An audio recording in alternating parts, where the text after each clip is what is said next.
What's cracking? Welcome back to another Bitchin' with a Purpose. So to continue in with this month's themes, most of you know, and if you don't, I used to work at Universal Studios. I worked there for about 8 years, I think. And it was a huge part of my life.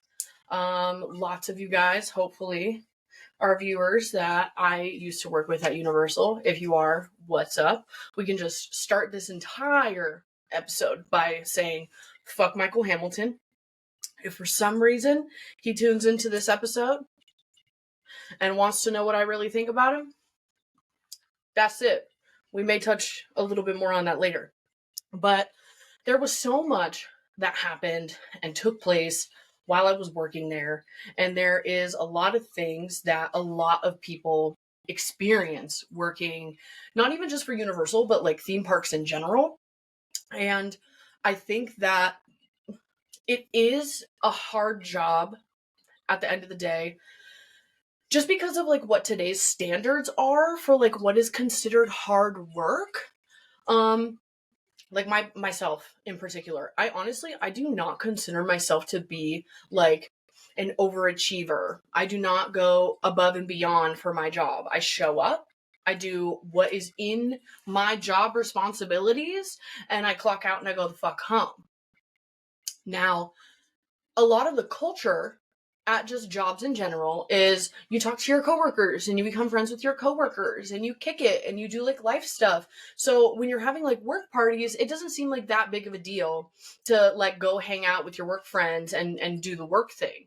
I personally have never been that person. It goes all the way back to the Scorpio episode with me and Thorn. Like, I just personally don't let anybody and everybody into my life just willy-nilly. And that goes with coworkers, that goes with friends. Like, we may stand in the back room on a break or whatever. I'll tell you about my OnlyFans, girl. I will tell you about the worst day of my life. I will tell you about when I was getting fucked up and doing drugs and doing crazy shit. But that doesn't mean that you actually know anything about me and like who I am as a person. You just know things I've done and experiences I've been through. And Universal is just another one of those things. Even for the people watching this or that may watch this that worked there, their experiences may not be the same. I actually got told when I said I was going to do this episode that there was some guy that like went on some crazy rant on YouTube about Universal and like got brought in and got talked to and got fired, and it was like this whole thing. And I'm like, okay, well, that's because you were stupid enough to do it while you were employed by the company. Like, common sense just does not exist anymore. Like, obviously we shouldn't be blatantly and publicly talking shit about who we're working for. Like, that literally just doesn't make any sense. I personally had an experience when I was at Universal that there was a girl who was super unhappy with things and was on Facebook just like yapping and talking shit. And she got called up into HR because her Facebook profile was public and it literally said on her profile that she worked at Universal Studios Hollywood. Like, girl, let's be real. So, because I have so much to say about my job and my time there and this company, this is going to be a multi-parter. I don't know if it's going to be 2. I don't know if it's going to be 3. Literally, like, even next week's episode is not going to be a follow-up to this. But I just have so much to say, and I hope that you guys tune in for the wild ride that was my experience at Universal Studios Hollywood. So I would like to start the story by prefacing with my mom also used to work at Universal Studios. She worked there before I did. I think maybe for like 4 or 5 years prior to me going. But the point was, the entire reason that I wanted to work for Universal Studios was because I wanted to work in the wizarding world of Harry Potter. Especially based off my last episode, it is no surprise to anybody that Harry Potter is my favorite thing in the world. Now, being that my mom worked at Universal, she was working in the retail department. I could have done ride-offs. I could have done entertainment. There were so many different departments that I could have worked for, but my main goal was retail because I had seen Universal Florida open for so long, and the magic that happens inside of those shops, or let me just say, used to happen inside of those shops, okay? It was incredible. Like, unmatched feeling. And as a Harry Potter fan, I wanted to be a part of that so badly. Just so badly. And so, because I couldn't exactly work in retail, because my mom was a member of management, I had some kind of workaround. Now, when I went to go interview for Universal, it wasn't just like a regular interview process, and I will absolutely get to that. We'll go over that in just a second. But my mom had told people that she worked with in the park that I was coming to interview.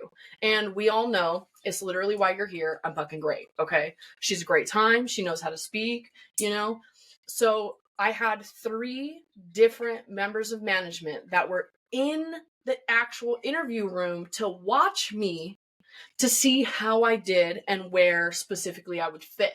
Now, back to the interview process was crazy and different. So back in the day, Universal used to do a 3-part interview day, and you had to participate in activities, and they would watch you, like I said, kind of see where you fit into a group, see how you work with a team, and what kind of role you may fill coming to work at the park. So we had to do a Lego building activity where there was a Lego example at the front, and it was covered by a thing, and somebody had to go up to the front and look at it and then come back to the team and explain what it looked like, and whoever got closest won. There was one where you had to design your own theme park. And to be honest, I have sat here trying to remember what the third one was, and for the goddamn life of me, I cannot remember what the third one was, but there was absolutely 3. Obviously, being that I'm the type of person who has a podcast, when it came to the Lego building activity, I was absolutely I need to be the person who goes up and looks at it and comes and tells y'all, because I know that no matter who it is in this little group that I've got here, they're not going to be able to communicate this to me properly for it to make sense, and we're not going to be able to do it quick enough. So I need to get up there, I need to take control, blah, blah, blah, blah, blah. Same kind of tea happened with the theme park design thing. I was like, guys, think of literally the theme park that we're in. What is the purpose of people being at the theme park? Is to spend money, right? So obviously I already have all of these little key points and things that businesses are looking for. It's not even just members of management looking for a member of their team. This is literally just what businesses are looking for. And if you're smart, when you go into an interview, that is the version of yourself that you sell, is the version that you know they want to buy, right? So once again, unfortunately for me, I couldn't work directly in retail because my mom was a member of management. I couldn't work for her. Obviously, nepotism, yada, yada, yada, whatever. So the members of management who came to watch me approached me and said, hey, so technically it's not retail, but it is retail. If you come work for us in the Carnival games, you can kind of do a workaround where it's still technically the same department, but not the same members of management. And then you can get exactly what you want and you can go work for Potter. So basically, I was absolutely bamboozled. The stories that are going to follow will tell you exactly why I feel bamboozled. But these people that worked, continue to work in Carnival, absolute crazy people. Absolute crazy people. So fast forward to me starting Carnival. It actually, physically, the job was kind of fun. I liked being outside. I liked actually playing the games with guests who were there to enjoy it.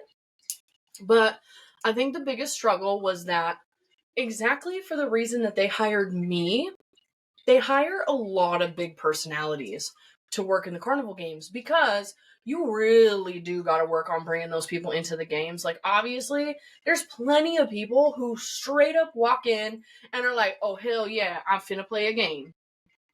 And that's fine. And those are the people that make it fun. Those are the fun people to actually show up and make my day not horrible. Now, for the rest of you motherfuckers who go to a Carnival game and think, number one, it is rigged. You're full of shit. You just don't know how to play a game, and you don't know how to listen to rules. And number two, that's pretty much my number two, is listen to the goddamn rules. Because here's the tea, bitch. I'm standing at that game, bored as hell, all fucking day.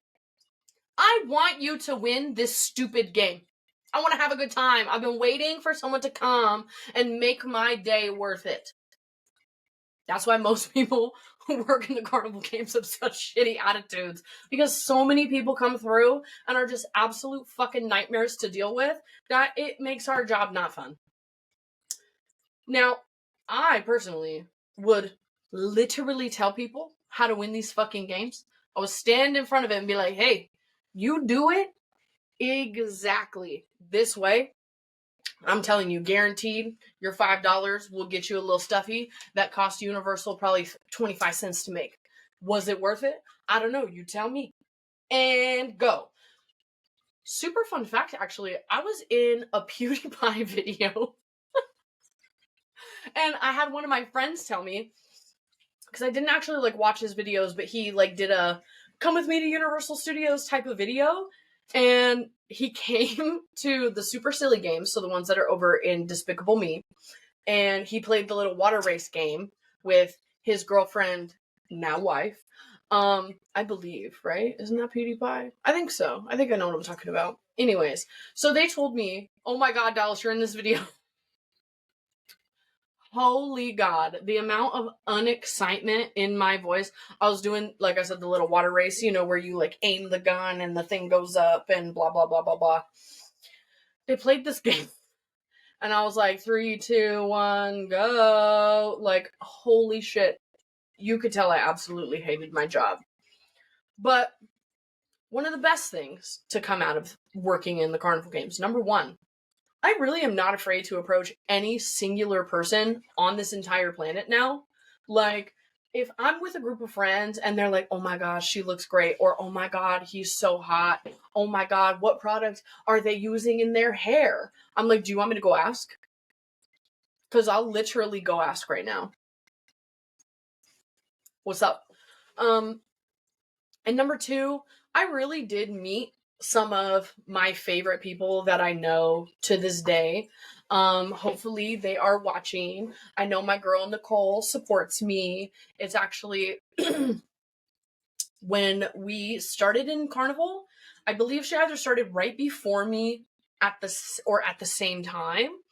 And going back to works always love to throw fucking work parties and they expect you to attend. Now, I live about 45 minutes to an hour away from Universal currently, and that's without traffic. So on my days off, or 6 hours after I got off of a shift, I'm not coming to a party, y'all. Are you paying for my fucking gas? Are you changing the oil in my car? I don't think so. So I very rarely, if ever, went to these fucking parties. Now, I went to this carnival party. It was a great time. They were having a little barbecue behind Super Silly. I got in line to get my little hot dog and my little cheeseburger. I go to fill my little hot dog and my cheeseburger, and I pick up the mustard. And I give a little shakey shake, because we hate sauce pre-cum. That's some bullshit. Well, girl, guess what? The fucking mustard wasn't goddamn closed, and I gave that bitch a good old shake, and it got all over my bestie Nicole. Jesus fucking Christ, how embarrassing. She actually wigged out and was really mad. Got in her hair, it got on her outfit, it really did get on her face. I felt horrendous. But luckily for me, to this day, she doesn't actually remember it happening, so it's cool. And like I said, we're besties now. That's my bitch. I love you, Nicole. If you're watching, you to hell. Some of my favorite people that I worked with in Carnival, hope they don't mind the name drop. Raquel. We won't do last names, we'll just do first names. Khalil, absolutely. Jasmine, there was 2 Jasmines. I hope both of them are watching and know that I'm talking about them. Homegirl Erica. Homegirl Elena. And then there's some people who like worked there in the beginning that I kind of kicked it with a lot that don't work there anymore and left pretty quickly. But I think that a lot of my Universal experience was attributed to them, because while I do still feel the same way and I don't really hang out with coworkers and I don't do all that thing, they really went out of their way to like make me feel included and make me feel like I was actually a part of the team. So I really do appreciate that, because while I am very confident and I will come into any group and just be like, hey, what's up? This is me. Hey, it's your girl Dallas. I also don't become a part of groups very often because of the way that I select my friends and things. So it does come down to who actually extends that hand. The thing about Universal is you work with so many people that it's hard for them and you to extend that hand, because you're really not around them enough unless you are actually solidified in one place, you've been there long enough, blah, blah, blah, whatever. Now, let's get into my favorite personal tea of the entire experience. Fast forward a year into me working these carnival games. Interviews for Potter start coming up. Remember, guys, this is why it was there. Interviews for Potter start coming up. And I don't get one. I don't know why. There's no reason. Whatever. So I'm starting to get a little upset. And I'm like, okay, what's going on here? Then my mom gets a little whisper in the wind. The birds on the street say that she is being moved into Potter as retail management. Now remember, guys, this is the whole reason I work at the stupid fucking carnival games anyway, is because I can't actually work in retail. I can't work for my mom. Laws are laws are laws are laws are laws, blah, blah, blah. So I'm bummed. So I'm like, well, fuck this shit. I'm out of here. So I put in my 2 weeks. Because I'm like, this is literally the entire reason I came to work here in the first place. So I'm basically wasting my time, although it was like a kind of cool job or whatever. And I put in my 2 weeks. And then 3 days later, I'm at work. I'm in my carnival game. And somebody comes over and is like, hey, somebody from management is on the phone for you.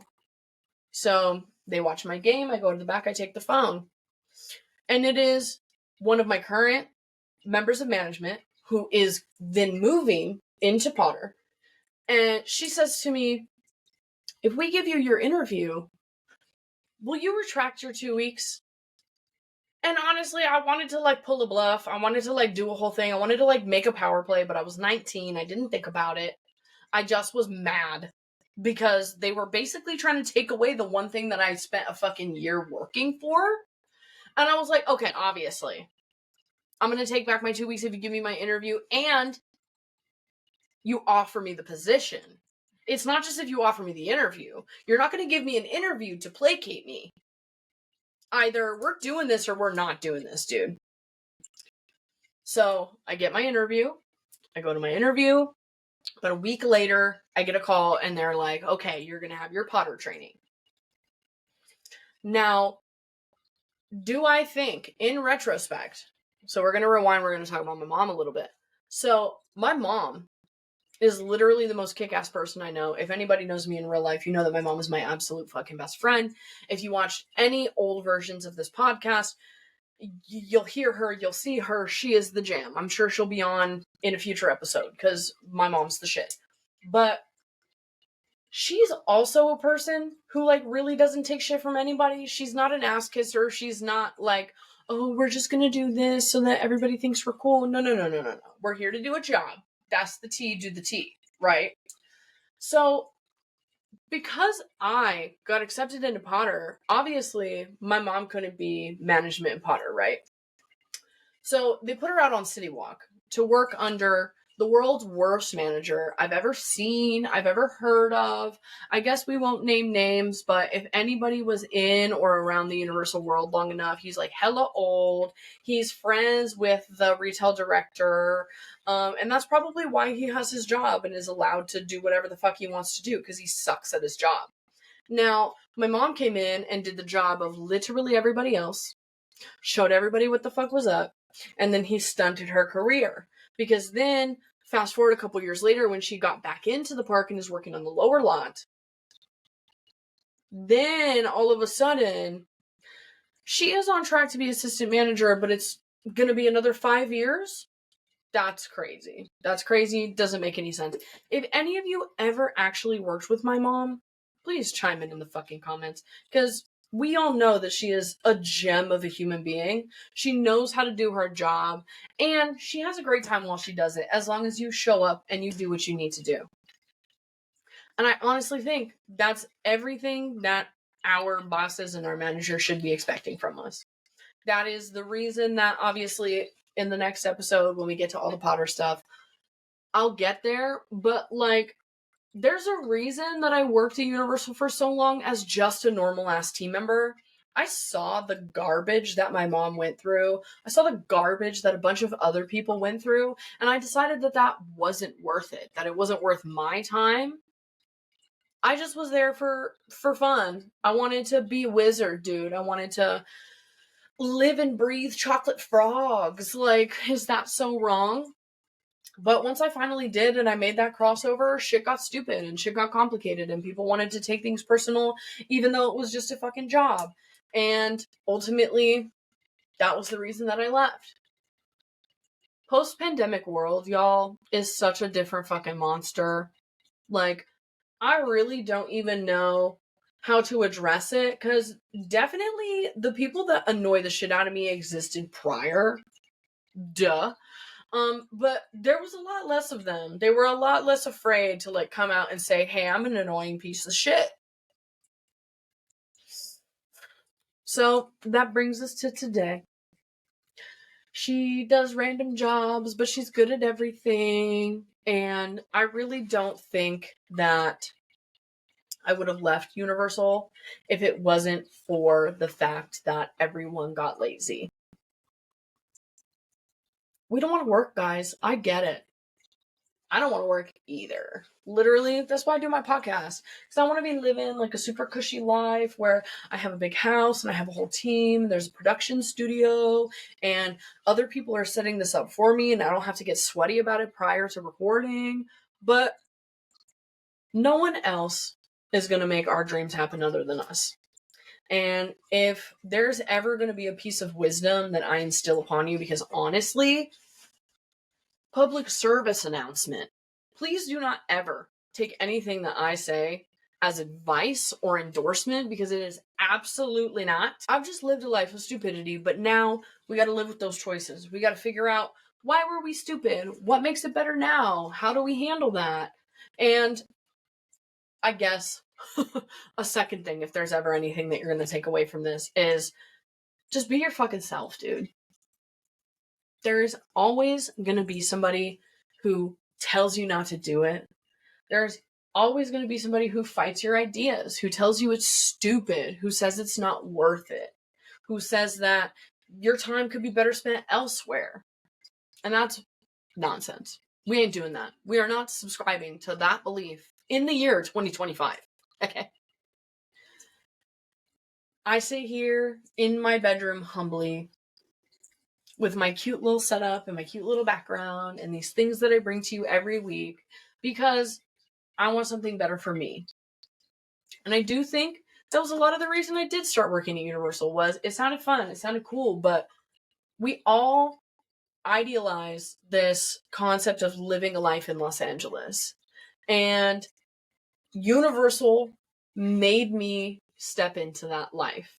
If I didn't go there and make the friends that I made, I would not have had so many of the experiences that I have had that have made me the person that I am today. And at the end of the day, Los Angeles is my favorite city on the planet, on the continent, in this state. She fucking kills it, y'all. I don't understand people who are like, I love a simple country life. That's so fucking cool for you. But it could never in my life be me. I want buildings that are too tall. It takes me 5 minutes to go up their entire elevator. I want to go have rooftop hangs. I want to be able to go sit in traffic for an hour and listen to my favorite podcast because that's the only time I have available to listen to it. We all out here living the dream. We all out here making stuff happen. But it's up to us, you guys. Step it up, pick it up, do the thing. Thank you for tuning in. I think this has been a great fucking time. And I hope you guys look forward to future episodes about Universal Studios Hollywood, because you know I have plenty more to say.